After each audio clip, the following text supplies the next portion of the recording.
ಮಾತ್ರ ಸಕ್ಸಸ್ ಆಗ್ತೀವಿ. ಈ ತೆಂಗನ್ನು ನಾನು ಯಾಕೆ ಮೇಲಕ್ಕೆ ನೆಟ್ಟೆ ಅಂತ ಕೇಳ್ರಿ ನೀವು. ಅದು ಯಾಕೆ ಅಂತ ಹೇಳಿದರೆ, ಈಗ ತೆಂಗಿನಕಾಯಿನ ನೀವು ನೋಡಿದರೆ 2 ಅಡಿ ಕೆಳಗೆ ಗುಂಡಿ ತೆಗೆದು ನಡೀರಿ ಅಂತ ತಜ್ಞರು ಹೇಳ್ತಾರೆ. ತೆಂಗಿನಕಾಯಿಲೆಲ್ಲರೂ 2 ಅಡಿ ಕೆಳಗೇನೋ ಹೋಗೋಂಥ ಡ್ರಿಲ್ ಬಿಟ್ಟಿದೆಯಂದ್ರಿ.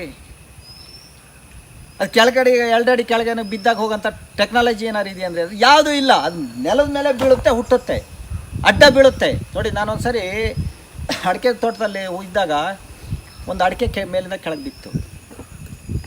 ಕೆಳಗೆ ಬಿದ್ದಾಗೇನೋ ಅದನ್ನೇನೋ ಮತ್ತೆ ಮರ ನಾಲ್ಕು ಸಾರಿಸ್ತಾರೆ, 5-6 ಕಾಯಿ ಬಿತ್ತು. ಅಷ್ಟು ಅಡ್ಡ ಬಿತ್ತು, ಹಿಂಗೆ ಅಡಿಕೆ ಕಾಯಿ ಅಡ್ಡ ಬಿತ್ತು, ಅಡಿಕೆ ಹಣ್ಣು ಅಡ್ಡ ಬಿತ್ತು. ಆವಾಗ ಅದನ್ನೇನು ಮಾಡಿದೆ ಅಂತೇಳಿ ಸುಲ್ದೇನೋ ನೋಡಿದೆ, ಅದನ್ನು ಅಡ್ಡನೇ ಬೀಳುತ್ತಲ್ಲ ಯಾಕಾಗಿದು ಅಂತ.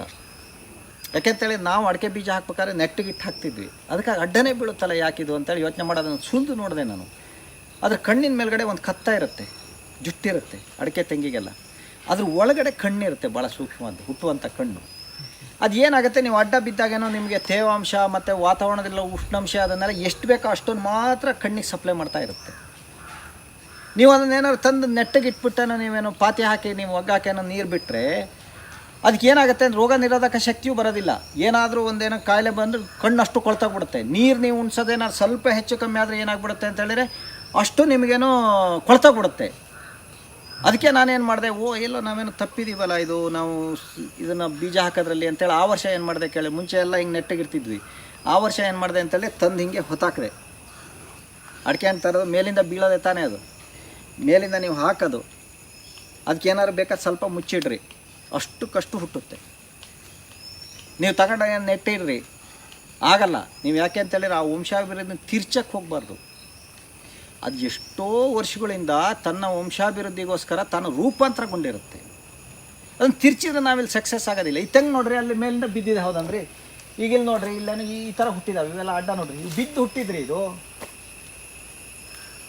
ಇದು ಸುಮ್ಮನೆ ಒಂದು ಬುದ್ಧಿ ತೆಗೆದು ನಡೆದ ಎಷ್ಟು ಮೇಲೆ ಗೆಡ್ಡೆ ಇದೆ ನೋಡ್ರಿ. ಕಾಯಿ ನೋಡ್ರಿ, ಮೇಲೆ ನೋಡ್ರಿ, ಅದು ಎಷ್ಟು ವ್ಯವಸ್ಥಿತವಾಗಿದೆ. ಏನಾದ್ರು ವೈಜ್ಞಾನಿಕ ಕೃಷಿ ಮಾಡಿದ್ರೆ ಇಷ್ಟೆಲ್ಲ ಕಾಯಿ ಪಡೆಯೋಕ್ಕೆ ಸಾಧ್ಯನಂದ್ರಿ, ಅಷ್ಟು ಆರೋಗ್ಯ ಮರ ಇರೋಕ್ಕೆ ಸಾಧ್ಯನಂದ್ರಿ.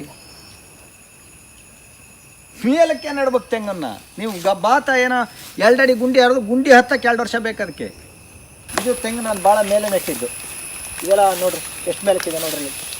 ಈಗೇನು ಹಾಕ್ತೀನಿ, ಎಂಥ ಸುಡುಗಾಡ ಇಲ್ಲ ನೋಡ್ರಿ. ಇದೆಲ್ಲ ಬಿದ್ದಿದ್ದೆಲ್ಲ ಕೊಳೆಯುತ್ತೆ, ಕಳೆ ಬೆಳೆಸ್ತೀನಿ ಅದರದ್ದು. ಮೇಲೆ ನೋಡ್ರಿ, ಅದು ಆ ತೆಂಗಿನ ಮರ ಎಷ್ಟು ಕಾಯಿ ಇದೆ ರೀ. ನೀವೆಲ್ಲ ಅಷ್ಟು ಕಾಯಿ ಬರೋ ತೆಂಗಿನ ಮರ ನೋಡಿದ್ದೀರಂದ್ರಿ. ನೋಡ್ರಿ ಅದು ಹೆಂಗಿದೆ, ಎಷ್ಟು ವ್ಯವಸ್ಥಿತವಾಗಿ ಬಂದಿದೆ ನೋಡಿ. ಅದು ಒಂದೇನಾರು ಗಂಟು ಜರಿಯೋದು, ಒಂದೇನಾರು ಬಿದ್ದೋಗೋದು ಏನಾರು ಆಗುತ್ತಂದ್ರಿ, ಏನೂ ಆಗಲ್ಲ ಅದ್ರಾಗೆ. ನೀವು ಮೇಲಕ್ಕೆ ನೆಡ್ಬೇಕು. ಇದನ್ನು ಗಾತಲ್ಲಿ ನೆಟ್ಟರೆ ಚೆಂಡೆ ಉದುರೋಗುತ್ತೆ ನಿಮಗೆ. ಅದು ಹೆಂಗಿರುತ್ತೋ ಪ್ರಕೃತಿನಲ್ಲೇ ಅದನ್ನೇ ನಾವು ಫಾಲೋ ಮಾಡಬೇಕು.